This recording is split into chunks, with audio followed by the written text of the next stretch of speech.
आज का press conference लेने का ये कारण है कि मेरी आवाज़ आप लोगों के माध्यम से यहाँ के मुंबई के मतदारों को और नागरिकों को जानी चाहिए, इसलिए आपके मैं प्रेस मैंने लिया हुआ है।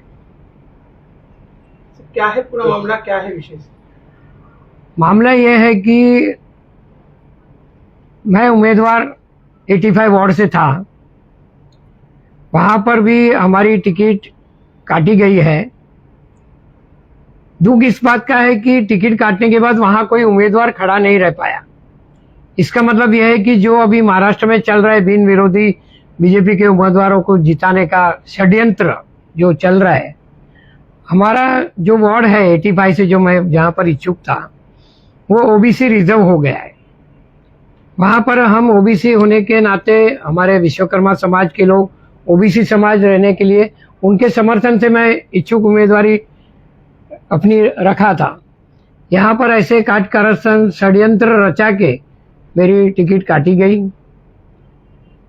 फिर हमने सोचा कि चलो मैं अपक्ष में फॉर्म भर दूं।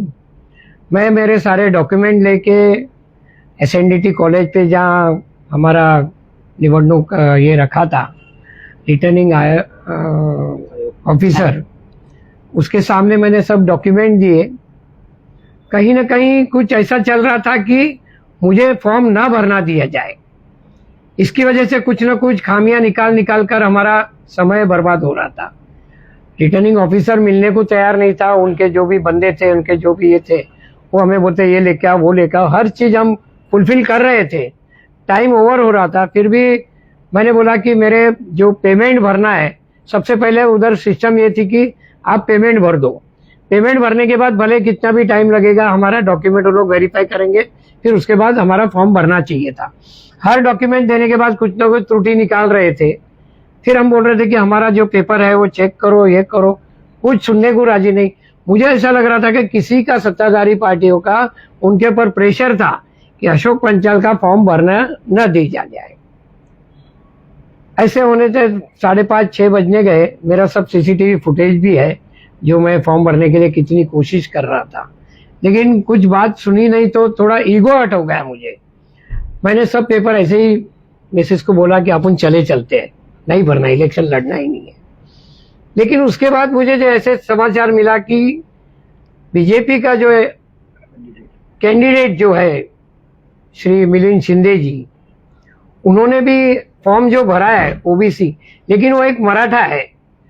तो जब हमने सोचा कि मराठा अगर है तो वो फॉर्म भर नहीं सकता है, फिर किसी ने बताया कि उसने कुणबी समाज का सर्टिफिकेट लिया है। तो जब हमने आरटीआई डाला, तो आपको हम बता दें कि जब भी हमने आरटीआई डाला तो उसमें हमने सब मेंशन किया था। आपको मैं दिखाता हूं, एक सेकेंड। उसमें हमने आरटीआई के थ्रू और कंप्लेंट हमने जो वहां के रिटर्निंग ऑफिसर है प्रशांत दगे, उनसे हमने मांगी। तो उन्होंने हमें लेटर दिया, ये लेटर दिया और बोले कि हमने उनका जो भी डॉक्यूमेंट है आपको वेरीफाई करना है, मिलिंद शिंदे का, डिस्प्ले में लगाया है। जब हम डिस्प्ले में जाके देखते हैं तो कुछ भी खाली 4 पन्नों का उनका फॉर्म था, 4 से 6 पन्ने। बाकी उम्मीदवारों लोग के इतने जाड़े पंच। मतलब निवडणूक अधिकारी ने जो चीज मांगी थी वो कोई भी चीज उसने फुलफिल नहीं की थी। जब मैंने उसका फॉर्म देखा कि उसमें लिखा है कि कुणबी, तो कुणबी होने के नाते उसने जाति का प्रमाण पत्र भी नहीं दिया है, जो ऐसे रहता है। ये हमारा जाति का प्रमाण पत्र है, ये प्रमाण पत्र उसने सबमिट नहीं किया। और उसने ऐसा लिखा है कि मैंने वैलिडिटी के लिए आगे कलेक्टर को भेजा है। अगर कलेक्टर को भेजा है तो एक बात ये होती है कि ये फॉर्म तो जेरोक्स तो लगाना चाहिए, वो जेरोक्स भी नहीं लगाई है। कुछ भी नंबर डाल के कि ये मेरा नंबर है, स्लिप है, मैंने आगे भेज दिया है। लेकिन सब कहीं ना कहीं ऐसा लग रहा है कि उनको निवडणूक रिटर्निंग ऑफिसर का पूरा सपोर्ट था, इसीलिए उसने यहाँ पर बहुत दंगे फसाद भी हुए। वहाँ बहुत लोग आए, जैसे कि मनसे के अधिकारी थे, हम लोग भी गए थे, लेकिन किसी के बारे में सुनवाई नहीं की। उन्होंने वो चीज को वैलिड करके उसको उम्मीदवारी डिक्लेयर कर दी। मतलब आप लड़ सकते हैं ऐसा। आगे के आपकी क्या किस तरीके का आगे का आपका क्या डिसीजन है? नहीं, उसके बाद हमने देखा कि मैंने फिर मेरे वकील के थ्रू रिटर्निंग ऑफिसर और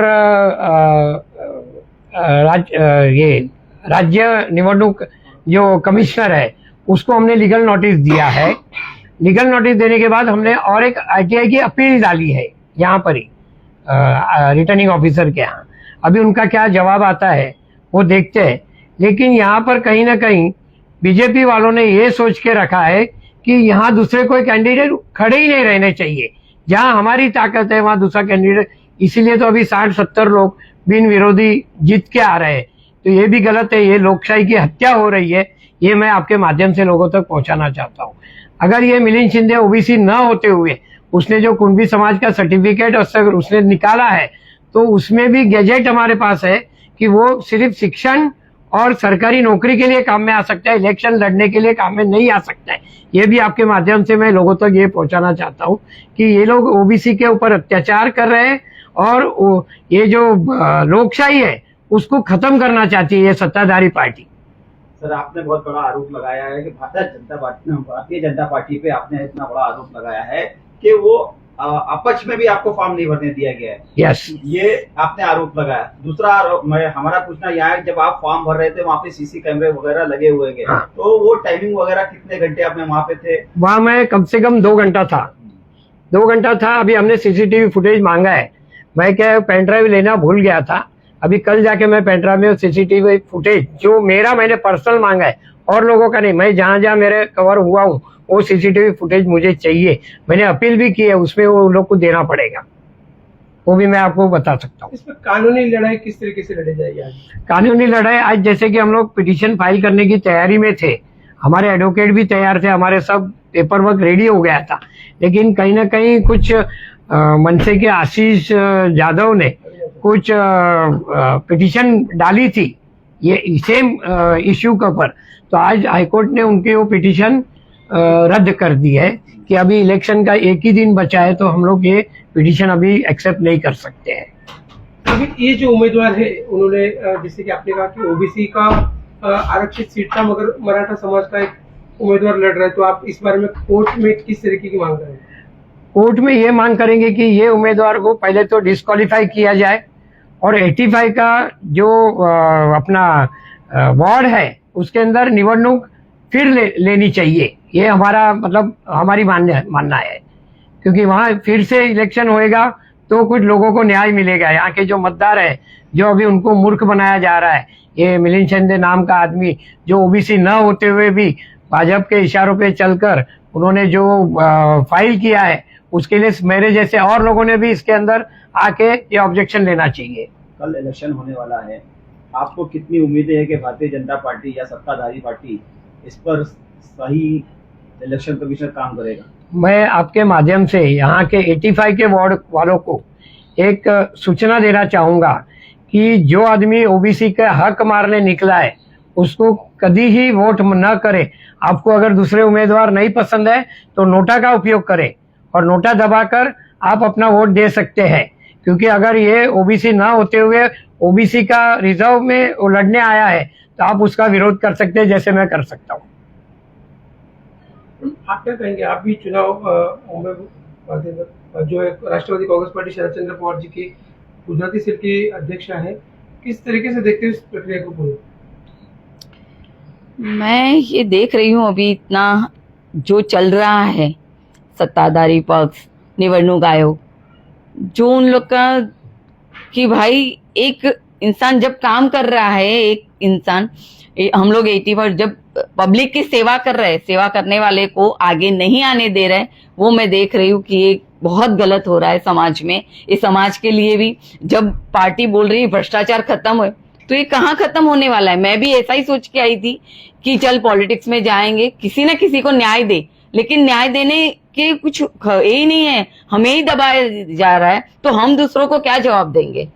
क्या आह्वान करना चाहिए जनता को? यही आह्वान करना चाहूंगी मैं कि सत्य के साथ, सत्य हमेशा अकेला रहता है। आज हम अकेले हैं लेकिन सत्य जीतेगा, ये हमें पर जरूर पक्का हम लोग को पता है। हम दोनों जो मेहनत कर रहे हैं लोगों के लिए, जो ग्राउंड लेवल से जुड़े लोग हैं, उन लोग के लिए आज सत्ताधारी पक्ष 85 वार्ड में कितने साल से है, लेकिन आज वहां जाके आपकी मीडिया देखेगी कि वहां क्या परिस्थिति है। तो वो परिस्थिति बदलने का बीड़ा जो हम दोनों ने झड़पा था, लेकिन आज हमें ही दबाया जा रहा है। तो इसके लिए जनता को भी हमारे साथ आना चाहिए और कल सोच समझ के, कल की 15 तारीख को जो वोटिंग हो रहा है, अगर हर इंसान को वोटिंग करने का हक है, लेकिन खुद को जीने का और खुद का सराउंडिंग 85 वार्ड है, जो भी वार्ड में है, लेकिन उनको ये हक है कि तुम तुम्हारा सही कैंडिडेट चुनो, अगर नहीं है तो नोटा दबाओ।